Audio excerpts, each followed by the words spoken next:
Hello, everyone. Welcome to today's 30-minute briefing on AI features in Teams rooms. I'm Ryan Herbst, Chief Strategist with Unified Communications, and I'm glad you've joined us. We all know that AI in meeting rooms is no longer just a theory. Some powerful capabilities are available right now, and more are on the way. But we find many companies are asking, what's low lift and ready for prime time today? What takes some planning? And what will really change the meeting experience? And so today we're going to try to demystify that. I'm joined by two excellent panelists to help explore this. First, Jacob Fisher, who leads modern work and AI strategy for our team. Jake helps organizations align new technologies with their goals, and Bethany Volin, our modern work in AI adoption lead, who focuses on driving successful user adoption of new technologies. Thanks for being here, Jake and Bethany. Uh, yeah, our format today is going to be conversational with just a few slides. We'll walk through a handful of key topics related to AI in Teams rooms. You can drop your questions in Q&A throughout this discussion, and we'll do our best to get them answered in the chat. In terms of agenda, we'll cover how AI shows up in Teams rooms today versus what's on the horizon, from intelligent voice and video to Copilot and more. We'll discuss why these features matter for meeting experiences and what IT teams should think about from an enablement and adoption perspective.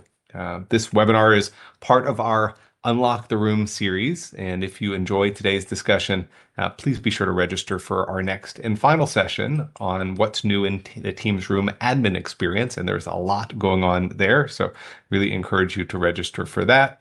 You'll find that link in the chat, and if you missed our first two sessions or want to revisit them, there's links to those recordings in the chat as well. And so, yeah, with that, let's dive in and start. And we'll start with kind of AI in Teams rooms today versus roadmap. And Jake, let's start with you and the big picture. There's a lot of buzz around AI and Copilot. What capabilities are actually in Teams rooms today, and what's still kind of emerging from on the roadmap? Yeah. So, like you said, Brian, the buzz is real around this. So I think the best thing we can do to kind of start things off is really separate out what is actually what you have that you can turn on this afternoon, and what is cooking, what's being added to this, as kind of each of these things we're going to talk about is going to be expanded coming up. So. And sometimes I can kind of blur together. I know for us it does because we get the previews of it. So let's talk about what's real and what's coming. So on today's side, there's more than people really realize, I think, around what they have in their teams rooms. First, you've got your voice and face recognition pieces. It really shows you what the room can tell you who's talking and really show you that who that person is. You've got facilitator in the meetings taking notes. That's going to be expanding a bunch more. And then you've got IntelliFrame, kind of two flavors of that we'll talk about a little bit later. Whereas it's frame each person in the room, so you really, people that are on the far end can see each of those people clearly. None of that is in preview. It's shipping, it's stable. You've already got it, something you can turn on, and then you'll see as that expands as it goes along. And then on the roadmap side, there's a lot of exciting stuff coming. We've seen a lot. We've seen some NDA previews and stuff. We know later on, little plug, Ilya is going to be presenting about this at InfoComm and sharing some more. So, big thing to follow up on as some of that stuff's announced. But the big things you're going to see are a deeper Copilot integration in the room, what it can do. AI actually assisting you during the meeting from the room itself. Things like facilitator that really is going to expand. We're going to see continued improvements in the accuracy from the voice and the camera side. Some of that's a little bit in preview. Some of you are part of that, like part of the TAP program. Some of it you're gonna see just a little bit later on. So the way I'd frame it, anything right now is focus on the foundational stuff, what's real and ready, and then go build on that, and then be prepared for the stuff that's around the corner. Thank you, Jake. Bethany, from a customer perspective, how do you help organizations decide which AI features to enable now versus what they may want to wait for and enable later? Yeah, so my first piece of advice is usually to resist the urge to flip every switch the day it lights up.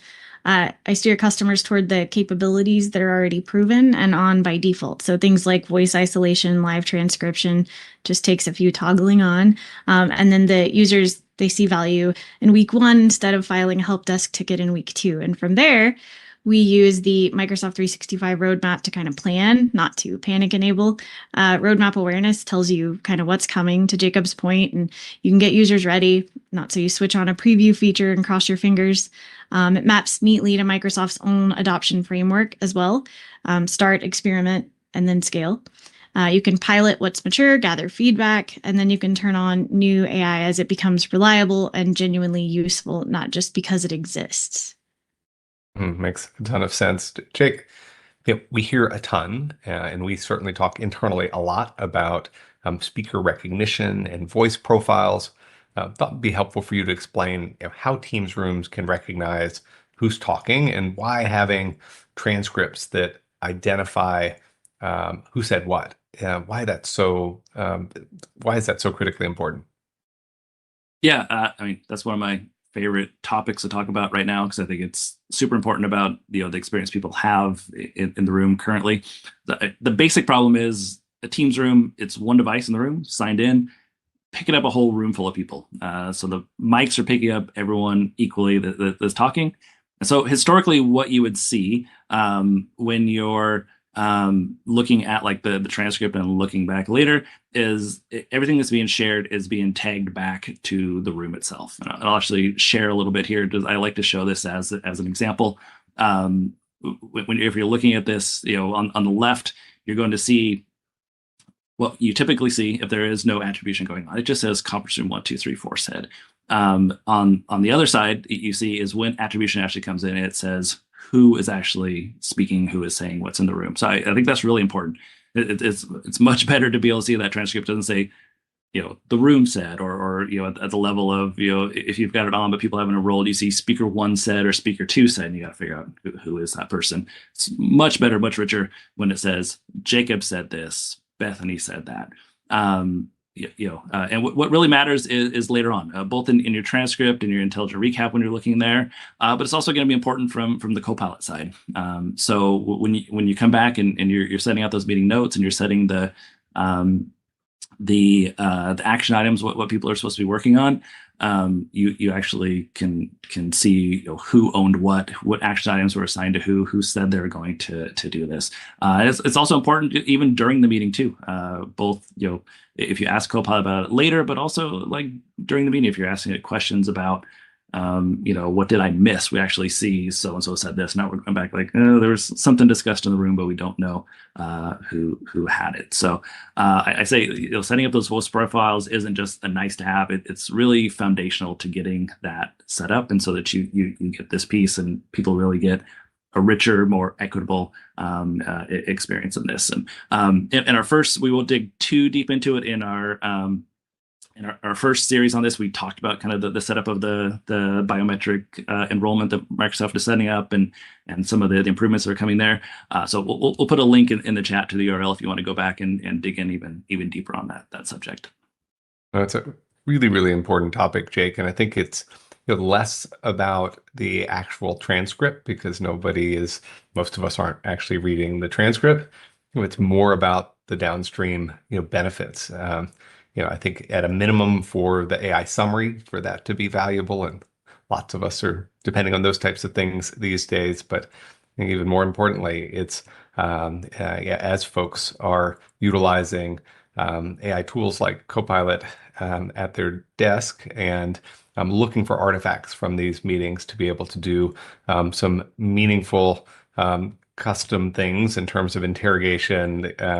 This becomes it just becomes super, super important. I think certainly we know in our organization that we don't know what to do with in a meeting where we don't have the transcription running because we're so accustomed to being able to be hyper present and focused and to be able to not have to be in note-taking mode. And so I think it becomes so important because if people have these capabilities at their desk and they don't have them in a room, at some point they may stop showing up to use the room because there's just we know there's magic that happens when you get people together, but there's also this core efficiency and productivity element of having a transcript afterward. And if I can get an accurate one at my desk and I can't get one in the room, that presents a really big problem. So yeah, Bethany, from an adoption standpoint, what's the best way to introduce voice profile enrollment, which we know is kind of at the heart of getting this going, to users so that they can benefit from these kind of attributed or named transcripts? Yeah, good question. I'm going to kind of emphasize what you both already said, but I think leading with the what's in it for me approach, not the enrollment wizard. And the moment you tell someone that enrolling their voice profile means that the transcript says, Ryan instead of speaker 3, for instance, and that their action items actually get pinned to them, that's when the light bulb goes on. There's no mystery of who is speaker 3 anymore. Microsoft's voice recognition guidance for Teams rooms explains that Intelligent Speaker uses that profile to attribute each part of the transcript to the right person, which is also what makes Copilot recaps accurate. To Jacob's point earlier, it's important to pair the pitch with the privacy conversation up front, because that's usually users' concern that their voice and their face, enrollment is being set up and kind of stored. So the docs kind of tell you that it's a secure admin controlled biometric enrollment meant to improve the meeting and not to monitor anyone. And then a 2-minute kind of tip sheet so people see their name accurately in a transcript. And then, of course, the benefit we're all aware of, voice isolation, where AI kind of pinpoints your voice instead of the dog barking in the background on a Teams meeting. I think if you lead with that, users will definitely appreciate it and be more apt to opt in. Makes sense. And I think that opt-in is so crucial to underscore here, that this is opt-in and users have control, but they really enjoy significant benefits by doing it. And I think, yeah, exactly to your point, once they understand what's in it for me, they're much more likely to do this, and for everyone in the meeting to then kind of benefit from the results. Yeah. Let's shift gears a little bit and talk about intelligence and AI on the video side. Jake, I think many of us have heard terms like IntelliFrame or multi-stream video. What do these AI-driven video features do in Teams rooms, and how do they improve the meeting experience? Yeah, I think that's kind of one of the things that really you get the biggest reaction out of folks that are remote. One of the things they're going to notice first thing when they're used to looking in on a room and figuring out what's going on there. So really, the idea with IntelliFrame, it's AI that's looking at the room and it's framing each person individually, giving them their own kind of thumbnail and focusing on who's focused there, and people can actually see them. Similar to like you get in your regular Teams meetings, right, where you see where people are remote, where they're on their individual feeds. We're looking to bring that into the meeting room experience there as well. So from the IntelliFrame side, we've got 2 flavors. The first one that most people are going to see is Cloud IntelliFrame. That's what you're going to have the most access to, because really, as long as you've got your Teams Rooms Pro license and one of many of the supported cameras, it kicks in automatically and can break it out, up to even 9 people or fewer. Really showing each of those people individually in clear shots. And like I was mentioning, that's one where it's cameras you probably already own are able to do that. Keep in mind though, with Cloud IntelliFrame, it is because it's taken the feed that camera has. And it's splitting it up in the cloud. That think of that as like digital zoom. So it's breaking those out individually, depending on the quality of your camera. Maybe not as high of quality as you might get from like a multi-cam setup or dedicated hardware for that. So also think of that as in those spaces where it works great in some of your small, medium-sized rooms, and you get a little really larger. You might want to look into multi-camera things. And so there is also the other flavor of IntelliFrame, what is called that, like you're referencing there, Ryan, multi-stream IntelliFrame, where it's kind of the higher end version, where that is using the intelligence on the cameras themselves to send multiple streams to teams, and able to then it breaks those out and presents those to people remotely. It gives those clear things. But just think of that kind of same sort of experience, individual framing for each individual person. Just one's more cloud software driven. One is a combination of hardware and software driven. The other thing I wanted to share, and it's kind of another little quick demo here, and you might recognize one of our actors from this clip, or maybe a few of them in this one. But I wanted to show the other piece that's coming along with this is, in addition to the framing that it can do, and that you see of individual people in the room. If you're watching kind of what I'm playing here, you will see as we're looking at that transcript as it goes, we can see that attribution that's happening there. But also what it shows is when we're looking at the roster as we go through, and the clip will kind of come back around. In the roster, we're actually seeing those individual names of the people in the room. We kind of see that with Gerardo and Ryan showing right now in the where it's showing that they're in angular momentum. So we're getting some better context there as well, showing us not just them in the transcript, but we're seeing in the roster who's there. And then the next piece that's coming along with that is going to be the ability to see the name tag next to those people. So when it breaks them out into those individual boxes where we see Ryan and Gerardo in the room, we'll actually be able to see their names and that to give us better context. And again, really, that's the idea around like equity in the meeting room when you're having hybrid meetings. That experience you get from your desk is also the experience when you have people in the room. You're not left with the experience of you're squinting at a far end shot of a room that we're used to in the older, less smart meeting rooms, trying to figure out who's who's speaking, that sort of thing. We really get much better context, see people's expressions, their body language, who's talking, all that stuff you're more used to in your one-on-one meetings. Thank you, Jake. Bethany, for remote participants, have you seen these intelligent video experiences change the quality of the meeting for them?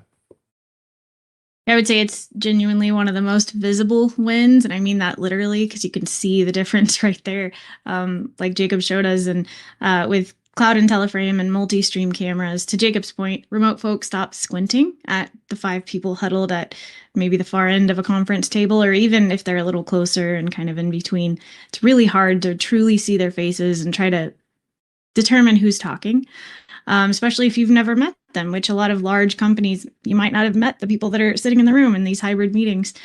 So instead, you get kind of individual framed panes, almost like everyone in the room brought their own webcam.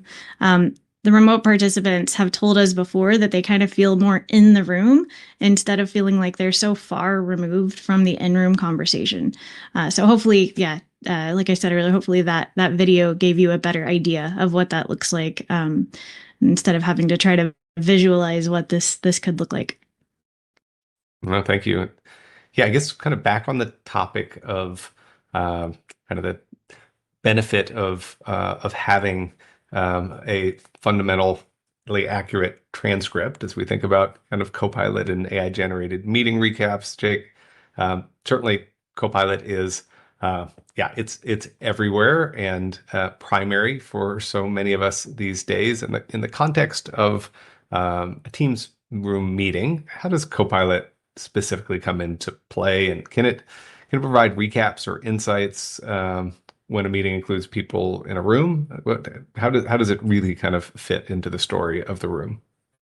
Yeah, I think that's kind of the added layer that adds on to a thing. I think people really love, even if they don't have Copilot yet, maybe they've had Teams Premium, have seen the intelligent recaps they get at the end. Think of Copilot being able to be part of that, not only just getting a recap at the end, but like during the meeting, you can hop in if there's a transcript, if there's people recording, they've got something and go on. You can ask it like, hey, what did I miss? Can you catch me up? What was I seeing here? Kind of mentioned that before, where you can ask it specifically about if it knows there was Bethany in the room, I can ask about that, and I know specifically about Bethany, not just what was said in the conference room. And then, afterwards pulls that all together. So key points, decisions that were made, action items. Think of it as like having a really good scribe in your meeting, taking that burden off of someone else.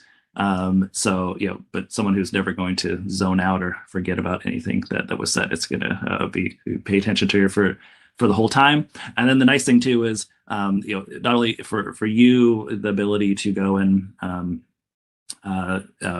pour over that and get that recognition, but also able to do like custom recaps and stuff like that. You can kind of take that data and go over it with Copilot afterwards. So super useful tool there. But again, kind of harping on this a bit, but it is super important.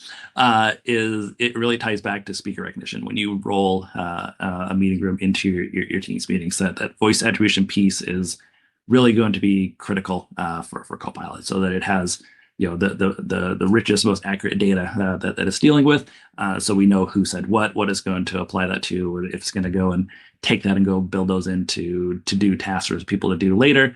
And so we really have an accurate recap at the end. So instead of it saying the room, we really can see for users when they look at that, they've got Copilot, they've got transcript, they got the voice profiles all kind of come together, those pieces, and then things really shine. Yeah, for sure. This doesn't seem optional at this stage. Bethany, you're working with a lot of customers around this kind of thing. How do they feel about AI generated meeting recaps? Are they using them? What type of adoption and challenges are you seeing? So reactions usually start with, wait, it does what? And then they land on, where has this been all my life? That's usually the first thing we hear. Customers truly love the intelligent recap feature. Kind of hands anyone who missed the meeting and the key points and action items, those notes and all of that, instead of them having to scrub through, a 45-minute recording. Nobody wants to do that. The honest adoption challenge is trust. So some users worry that AI will miss the nuance. So we kind of coach them to treat the recap as a smart first draft, not gospel. So there is sometimes some editing you might want to do. You should always verify the important bits, the same way you would skim maybe a colleague's notes. The fastest converter is the first time someone skips writing up a cross-team meeting and they realize that AI already did it. Pure relief. The skepticism tends to evaporate right about then. And it usually only takes the one time for users to truly appreciate this, not only just for what it does, but it's integrated, it's secure, and it's trusted. So there's no need for a third-party tool. Awesome. Yep. Yeah. So beyond Copilot, Jake, kind of back to you on this one. We're hearing about, and many of us have seen at our desk, and maybe we've seen an icon in the meeting room called, facilitator, AI meeting assistant. What is facilitator in the context of a Teams room, and how can it assist both in a meeting that's scheduled in advance, or maybe if I just walk in ad hoc to a room? Yeah. So for those that aren't familiar, think of facilitator as really as your AI-powered co-facilitator during a meeting. It's doing multiple things. We talked about Copilot, what it's doing, for your transcript and catching up and that sort of thing. But that's something more you're talking to in relation to your meetings, at least for right now. A facilitator is going to be, it's more proactive. Think of it as like it's this AI agent in your meeting that's helping drive the meeting. So it's taking collaborative notes that everyone can see, surfacing any kind of key moments, the decisions that are made right there during the meeting that everyone can see. So, for scheduled meeting, the organizer adds it, and everyone able to see in the room, watch it capture those notes live. If you've seen that like in a Teams room where you can see those notes as they're being built out, as the conversation happens, keeping shares that everyone can see, ask it questions during it as it goes along. You can interact with it like it's your co-facilitator during the meeting. Even does some things like it drops little time markers during your meeting, letting you know when you're at the halfway point, kind of keep you on schedule, letting you know when you got 5 minutes left to say time to maybe start wrapping up everything. We've got a list of things we haven't covered yet. So really kind of takes that burden off of whoever usually gets stuck taking all those meetings, trying to scribble notes, not actually getting to participate. Lets everyone kind of focus on what's going on. And it's not just for your scheduled meetings either. We've got that you can add it to the meeting, people remote and in the room. But then there's another kind of flavor of it that's built. You kind of teased to this, Ryan. Not even just for your scheduled meetings. We saw before called Facilitator kind of in preview. Now you'll see it bubble up as what we call the take notes button that people can walk into. They're walking by a room. They go to sit down and they're able to invoke what is basically Facilitator. in that meeting as they're talking, and it will gather those. So again, we got some actors here. I'll have the volume off on this one as I kind of talk through it. We got the subtitles there, but here, Ryan, you are with our buddy Gerardo, kind of showing what that's like. So seeing a room that is open and available, going in, want to have a little conversation going on, and able to quickly go use the take notes button there to start capturing the meeting notes as they're happening.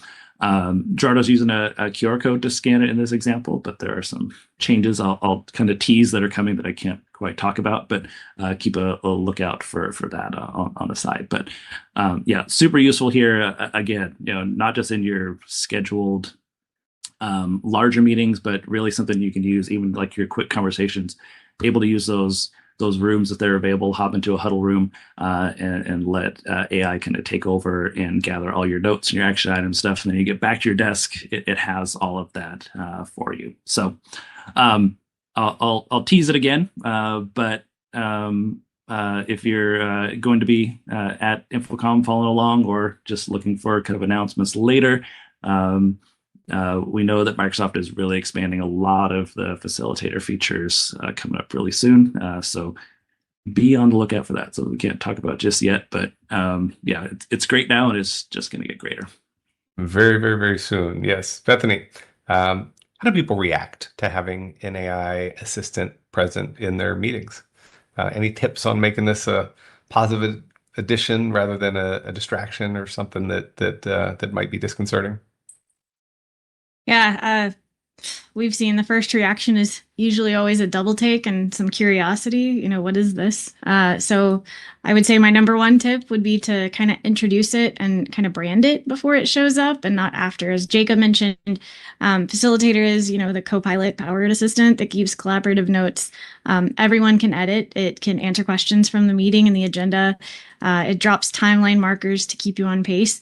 And then you kind of summon it by mentioning it. So it's kind of an opt-in helper and not a lurking eavesdropper. I also would say that having a video to complement the awareness around Facilitator helps tremendously. So the video like Jacob showed earlier, I think that speaks way louder than just a message about it. It really gives users that kind of visual around how it can help. And then if you pair that with framing it as this is here to do your least favorite part of the meeting and you're still in charge, the awareness will turn into, can we use this everywhere? Faster than you'd expect. Thank you. Licensing, hardware, configuration. Jake, certainly licensing and hardware always come up when we talk about new features. Do I have what I need? How do I turn this? Yeah, do I have everything I need to be able to make this happen?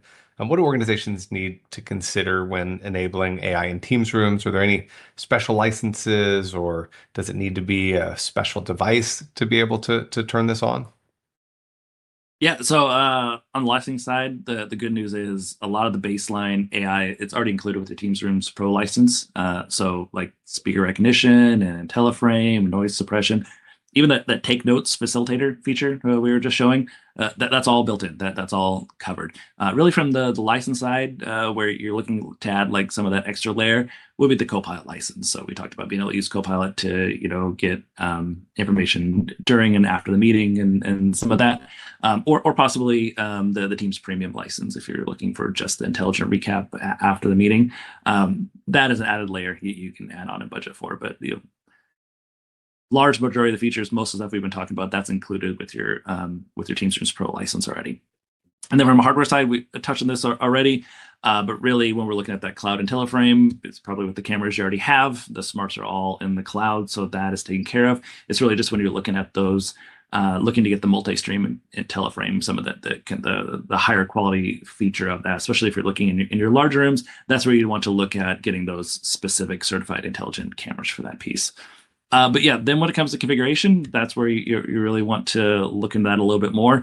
Most of these features we're talking about are not set as the defaults. You might need to do a bit to get that turned on, either something in the Pro Portal or in your Teams Admin Center, depending on what you're turning on. So, making sure you're allowing transcription in your meetings.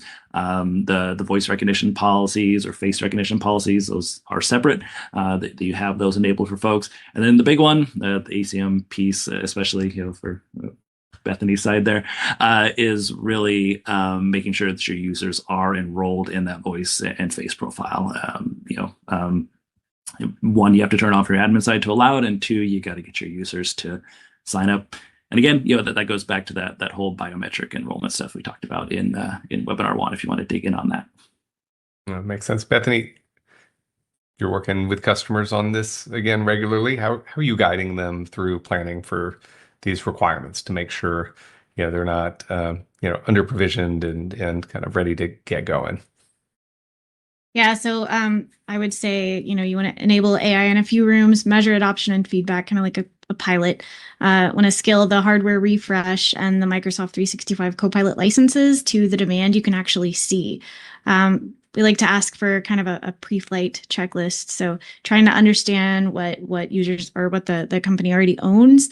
And then, of course, to Jacob's point, you always want to have an adoption and change management strategy, or you're not going to see that ROI, or you might, but it might not move as quickly as you would hope. Not see that investment, that return on investment as quickly as you would hoped. Wonderful.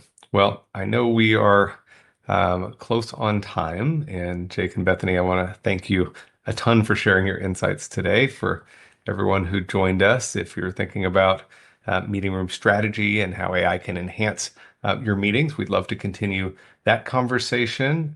You can feel free to schedule a follow-up briefing with our team for a deeper discussion. We'll drop into the chat a way for you to schedule with us. Again, we'd like to keep this conversation going. Please don't forget to register for our upcoming webinar on what's new in the Teams Room admin experience. There's a lot going on there. Again, link in the chat if you haven't registered already. If you're at InfoComm, don't miss Microsoft's keynote explaining the future of AI-powered collaboration and connected workplaces. This is delivered by Microsoft's very own Ilya Buchstein, Corporate Vice President of Microsoft Teams Calling, Meeting, and Devices, and that keynote is happening from 1:30 to 2:30 p.m. local time. He'll be covering AI, conferencing, and collaboration and workplace, so super relevant to our topic today. And with that, I'd like to thank you for joining us, and hope you enjoy the rest of your day. Thanks, everybody.